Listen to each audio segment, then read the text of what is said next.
What if we just write a book? What should we do about that? Or should we do something about that? And it was always a project that actually looked so big, something very big, and that we couldn't never achieve, Just an idea, but someday a friend of mine, Bia, just said that, okay, but maybe we should organize and try to write a book together. And then we decided to, okay, we definitely can write a book, but let's call all the women, let's call the community. Welcome to Latinx in Power, a podcast hosted by Thaisa Fernandes. Welcome to Latinx in Power. Today we are talking with Aline Baldino and Talita Morais. We are talking with two amazing product managers, part of the nonprofit Mulheres de Produto Women in Product community in Brazil, and also co-writers of the most recent book launch. Aline Baldino is a product manager at Super Dispatch, and Aline Morais is a product manager at Get In, and also the VP and Partnership Director of the nonprofit Mulheres de Produto Women in Product. Welcome to Latinx in Power. Hi guys, thank you, Thaisa. Thanks everyone.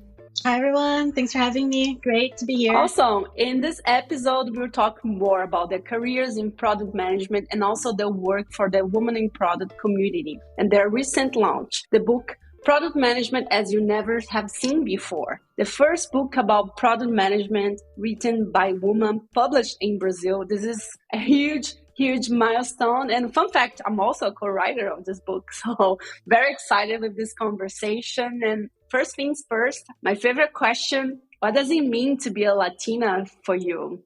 As a Brazilian, people who live in Brazil, we have sometimes a tendency not to see ourselves as Latinas because we speak a different language and kind of disconnected from this reality. But I think that having had the experience of living in the US in the past, that made me see how connected we are and how much we share the same problems as countries in South America as a whole, and how much it makes sense for us to get together to learn from the other countries' experiences, see how they fixed problems and fix these problems together because of our geography and everything that we share. So I think it's really good to build this connection with our South American countries and see what other women are facing over there. I couldn't agree more with Aline. I feel the same way. And I think we shared almost the same history. And for me, it's like an honor to be part of South America. And as a Brazilian, of course, like Aline said, sometimes we don't feel so connected, but yeah, I think we share the same problems, the same history, and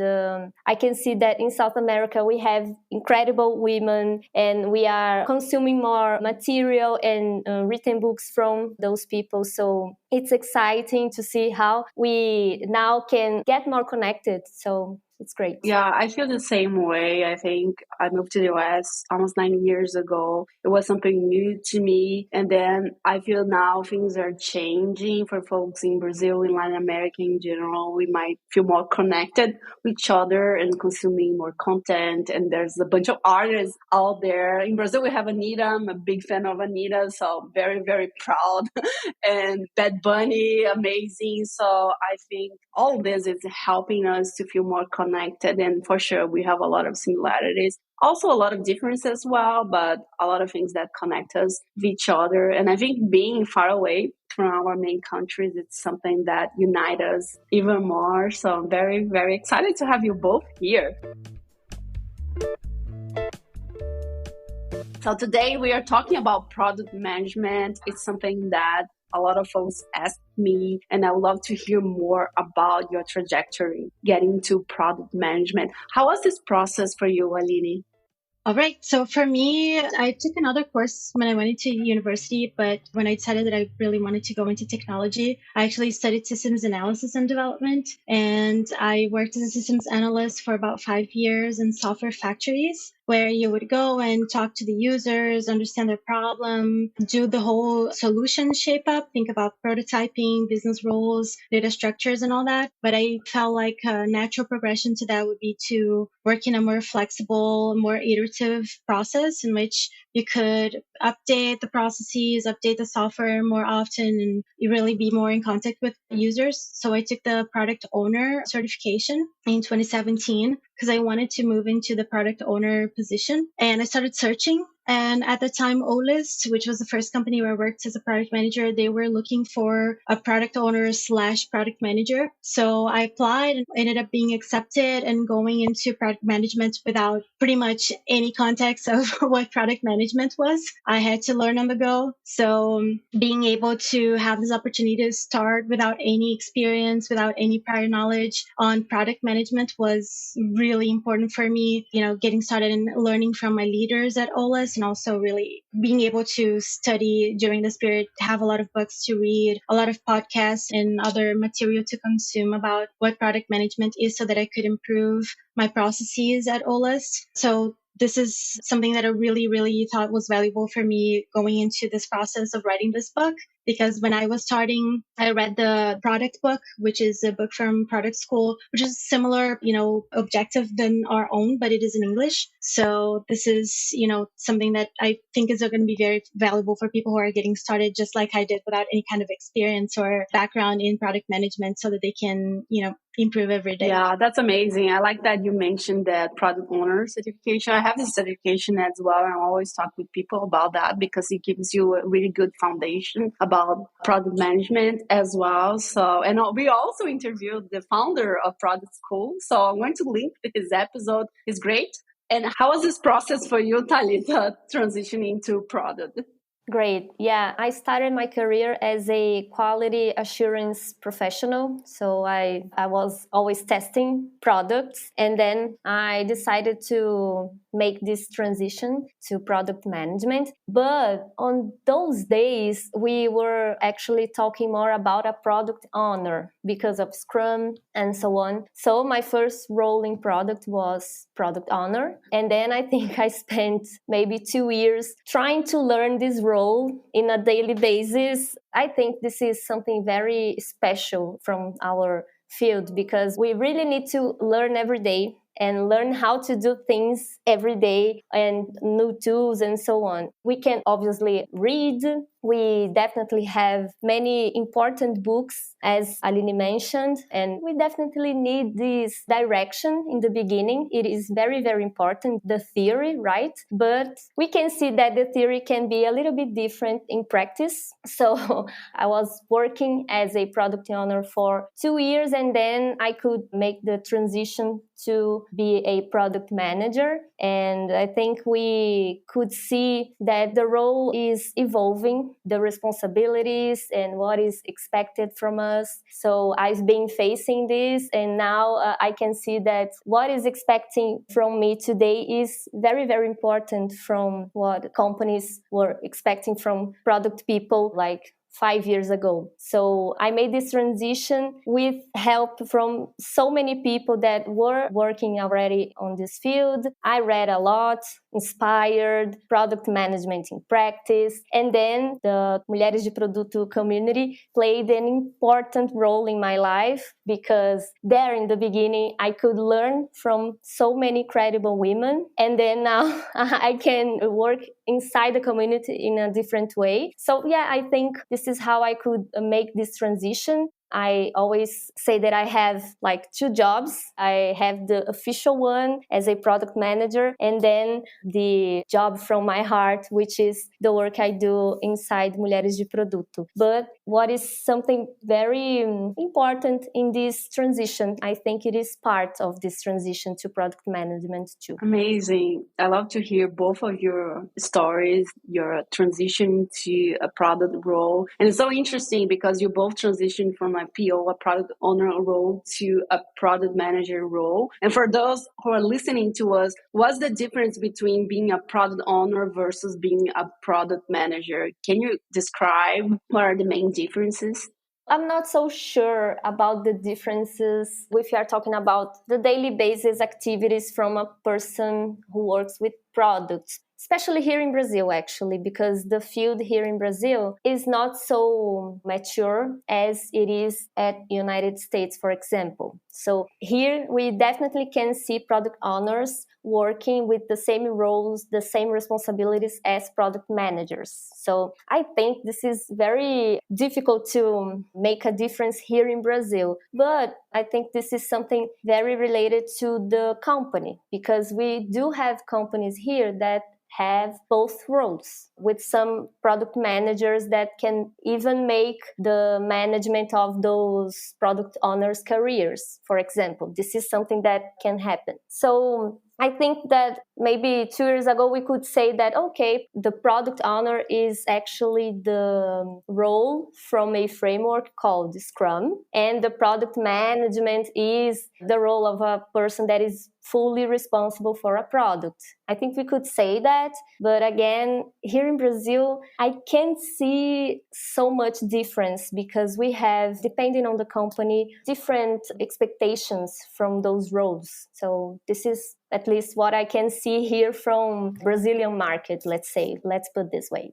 Yeah, I think, as Talita said, I think that the product owner role was born inside this context of Scrum and Agile management. And it's really a role in which you are really inside the engineering team. You are there every day. You participate in all the rituals. You spend a lot of time grooming tasks, splitting them, determining how they're going to be with the engineering team, determining how they're going to be developed. And the product manager role is a little bit external to this and more in terms of how you see the company strategy, how you turn a company strategy into the product strategy, and what is the decision-making process that you're going to do to determine what is going to be next so that you can achieve your strategy and your goals as a company and as a product. And like Talita said, I think that the majority of people, especially here in Brazil, are doing either both jobs at the same time or a mix of the two jobs. But I think it's really important to determine based on the company how this handoff is going to be. So you have usually an executive, a PMO, someone who is responsible for the more high level strategy and how that gets handed off into the product management activities, which is determining, the pebbles and the rocks that you're going to develop as initiatives, and then how you're going to share the product ownership with your engineering lead, with your engineering team. So, you don't get overwhelmed by doing both things at the same time, because that can happen many times. I love what you both said about your trajectory and the difference between those two. And I think maybe an insight for folks who are listening to us is the fact that you should check how mature your market is about a product role, and also understand the difference between those different roles. For example, if you're looking for a job right now, even here based in California, I'm in San Francisco, I see that people don't understand the difference. And sometimes for folks who are looking for a job, they might see a product owner role, but in fact they are looking for a product manager, or they might be seeing a product manager role, a job description about a product manager, and then when they have the interviews, or even when they read the job description, they might realize, oh, this is in fact a program management role. So I think the tip is to understand your market, ask questions, read the job description, but take the time during the interview to understand a little bit more what are their goals and what they are looking for, because they might be using the wrong terms, right? I think this is very, very common. And moving to the book, so I would love to talk more about it and how the idea of the book started. Gestão de produtos como você nunca viu in English will be something like product management as you have never seen before. How was this process of creating the first book about product management, all written by a woman, published in Brazil? Wow, this is something that we all here are very proud, right? We should. First, I would like to tell you guys about Mulheres de Produto community, where all this project was born. We are a community that has 10,000 women working together and having conversations over Slack, which is our main platform, let's put this way. We have the mission of reduce the gender gap we have in technology field here in Brazil, but maybe someday we can talk more about this gap over Latin America, because we are aware of this problem. We are in this field and we know all the challenges, and over this community, we try to reduce this gap and to give voice to incredible women, incredible professionals, in order to make them say what they want to say, to share their point of view about the field, and to share all the knowledge about product management. So the idea was born in this context. It was very funny because we sometimes talked about, okay, but what if we just write a book? What should we do about that? Or should we do something about that? And it was always a project that actually looked so big, something very big, and that we couldn't never achieve, just an idea. But someday a friend of mine, Bia, just said that, okay, but maybe we should organize and try to write a book together. And then we decided to, okay, we definitely can write a book, but let's call all the women, let's call the community. And if we are thinking about writing a book, it needs to be something made like together with other women. So we made this way. We asked 31 women to join this project, and 2 of them are here. Actually 3, because I'm part of this, right?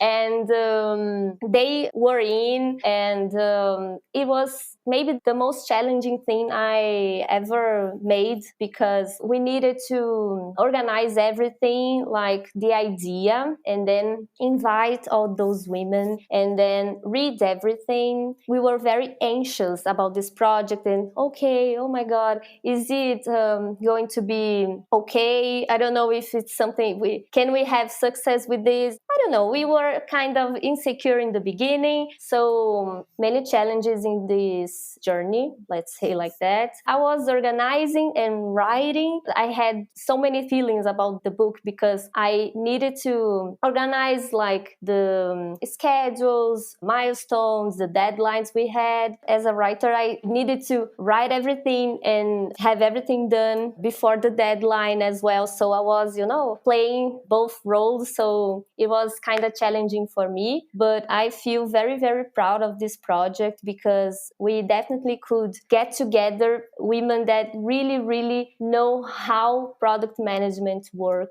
They really, really have the knowledge. They really know things from, the work as product management with the team, thinking about a strategy, thinking about all the data and everything a product manager needs to do. So I think it's a huge project. We could make it. So we nailed it. So it's something that makes me very, very proud of. And now we can see the book is being sold. People are buying the book. And in this way, we can spread all this knowledge and make those women references, because here in Brazil, we definitely have, as I said, incredible professionals. They are references, and we need to know that and to give this voice to those women. As we say, okay, we have inspired from Marty Kagan. Now we have the Mulheres de Produto book with all those women and 31 references. So it's amazing. For me, it's amazing. I really love this project, and I'm very proud of achieving this huge goal. We made it.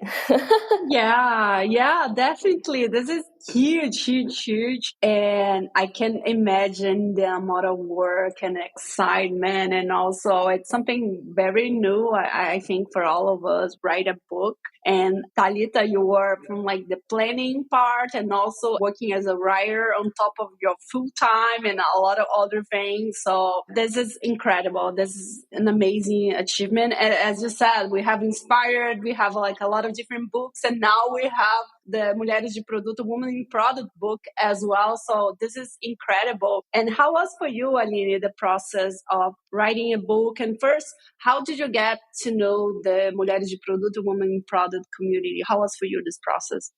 So I had been more actively participating in the Women in Product community. I joined the Slack and participated in some of the discussions. During that time that I mentioned, when I got started and I didn't have any knowledge, I was really lost, didn't know what to do, really needed, inspiration, needed to have people that I could ask questions that had faced these issues and, knew how to at least have a direction on how to solve them. And so that's why I joined, but I hadn't been very active in the community for some time. You end up being, engulfed by all of your day-to-day tasks and all of the things they have to do. So I ended up not participating in it for a while. But I happened to be working with Jessica, which is also one of the organizers of the book, one of the ambassadors of the community. And she came to me with this proposal. We were working together at the time at Cypos, and she asked me if I would be interested in writing a book with her, writing at least a chapter of the book, sharing this chapter with her. And honestly, initially, I was really shocked. I thought that I didn't have anything to share. I think that a lot of people may have this feeling when you're,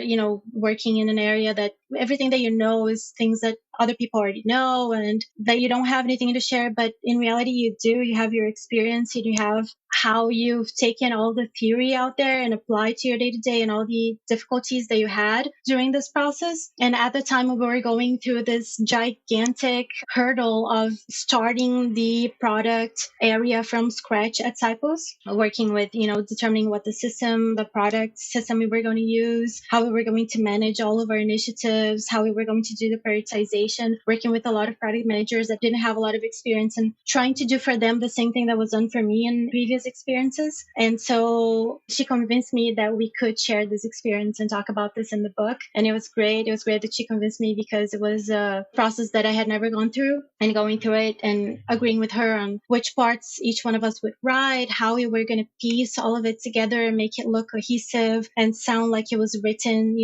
by someone who really knew what they were talking about, and putting all the diagrams together and everything, making the whole thing make sense at the end was really challenging. But it's something that I would really recommend to anyone who is trying to learn about a subject. Start writing a chapter about it and you will realize all of the gaps in knowledge that you have and everything that you have to go and do research on, and all of the things that you really still have to put together in your head. Sometimes if we think we know something and when we start writing about it, that's when we realize that there are gaps in our knowledge. So it's something that I would recommend. Even if you don't have a book to write, try to do that process, just writing a chapter, and you will see exactly where you really need to go and look for more knowledge. So yeah, this is a little bit of a high level explanation of how everything went. Aline said something very, very important, and I think everybody felt this way, like, oh my God, do I have something to say? Is my experience enough? All those things were on our minds somehow. We were feeling this way somehow. But I think we could get through it.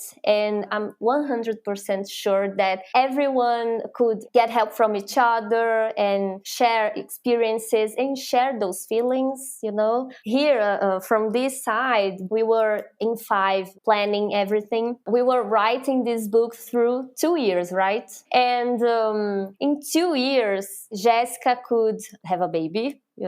Everyone in this planning group changed jobs, So everything changed in 2 years. But still, we were there together. We could, face those feelings and face some problems, difficulties, challenges to get to the launching, to get to, okay, now we have the book here in my hands. So it was very, very important that community. It was almost like a smaller community inside a bigger one. So that's why I am a big, big fan of communities. I think that together we definitely are stronger. This was something very special from this project, I think, and very important, and maybe one of the reasons of our success. So that's it. Yes, for sure. It's so interesting what you said, Talita, about those 2 years and the amount of things that changed in our lives on top of living a pandemic, right? And we got vaccinated. And I think for me,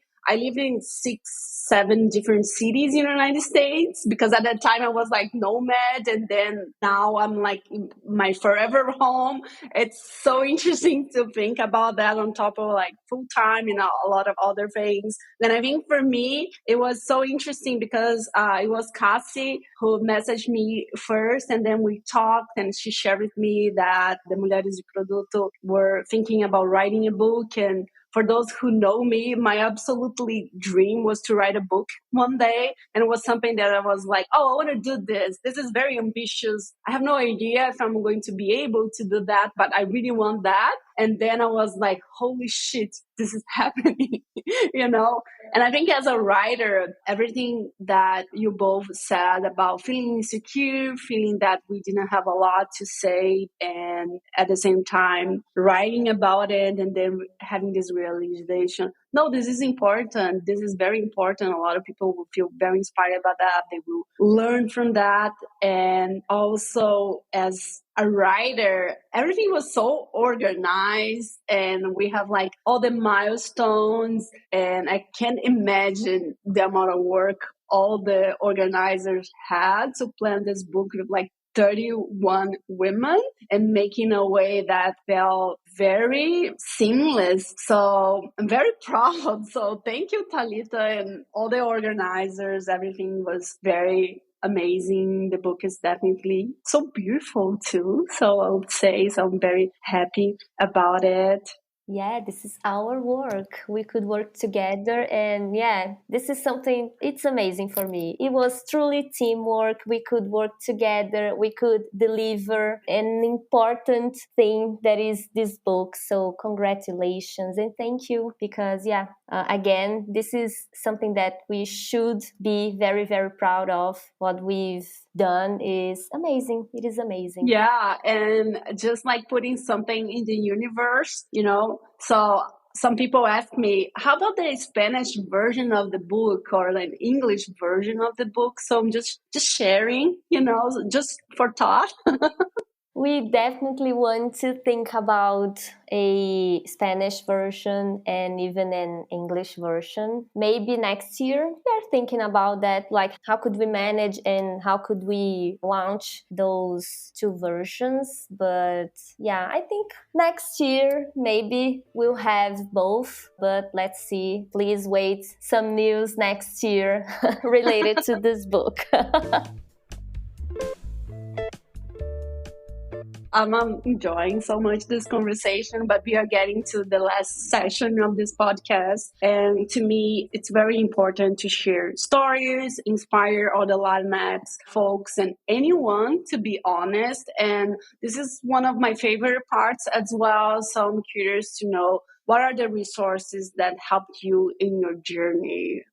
So I think our chapter was specifically about OKRs and about continuous discovery and using the opportunity solution tree. So in order to get more in-depth knowledge, it was great that at the same time, Teresa Torres was releasing her book about continuous discovery. So that book is amazing. It's really a recommendation. Anyone who wants to understand how to talk to your customers, gather insights, share those insights within the company, get people on board with you, from executives, stakeholders, pretty much everyone in the company on board with any decisions that you make because of the insights that you've gathered during your discovery process and experimentation. So that's a great book for anyone who wants to do a more discovery-oriented product management work, because we also talked about OKRs, measuring what matters by John Doerr, also something you get to understand really how OKRs were created, how they came to be, what were the problems that they were trying to solve when they thought about OKRs. And I think that the good thing about this book is it tells a story, so it's more engaging than just prescriptive. You should do this, you should do that. And also because you can take all of the practices there and all of the principles and apply it to any kind of goal setting and desired outcome setting that you use in your company. So currently where I am at Super Dispatch, we use traction, which is very, very different from OKRs, but we have at the end of the day, the principles of understanding desired outcomes and how to reach them and how to, split this work into small deliverables until you can reach and manage your goals is, a lot of knowledge that can be applied to your day-to-day life. So these two books, I think, are kind of an obligation for any product manager to read, to have understanding about these two topics. Great. And I would recommend two books. One is Product Management in Practice from Matt LeMay and Escaping the Build Trap from Melissa Perry, because I think they really talk about real life in product management, with real examples, and they bring for me a very good view about the reality in terms of what do you need to do and what are the expectations from this role, from product management people, and especially talking about the soft skills. I think those books really made me think more about product management in a more, I don't know, human way, not as much as we see from frameworks, and more about what is the real life of product management, as I said. So I highly recommend Product Management in Practice from Matt LeMay and Escaping the Build Trap from Melissa Perry. And maybe next year we can recommend our book in Spanish and English version. Let's see. Love that. And we are going to include in the description of this episode all the tips, the books, everything you're sharing with us. And where can people find you both? So for me, you can find me on LinkedIn. Honestly, I don't share a lot because, like I said, there's always that feeling. I don't know exactly what I'm doing. So, but if you want to send me a message, ask me a question, talk about any product management or unrelated topics, you can find me on LinkedIn at Aline Baldino. So let me know if there's anything that I can help with. Yeah, for me it's the same. You can find me over LinkedIn, Talita Morais. But if you are a woman interested in product management and maybe it is a good idea for you to join our community, it would be a pleasure to get you over there, and there over Mulheres de Produto community. You can find me as Talita Morais as well. And Mulheres de Produto is on LinkedIn, on Instagram. So please join our social media, and that's it. Let's have a great conversation over there. I love that. Yeah, thank you so much, both of you. I learned a lot. I'm feeling very inspired. So thank you for your time. And we chat soon. You have more episodes coming this year. So I'm very excited about them. And thank you so much, Talita and Aline.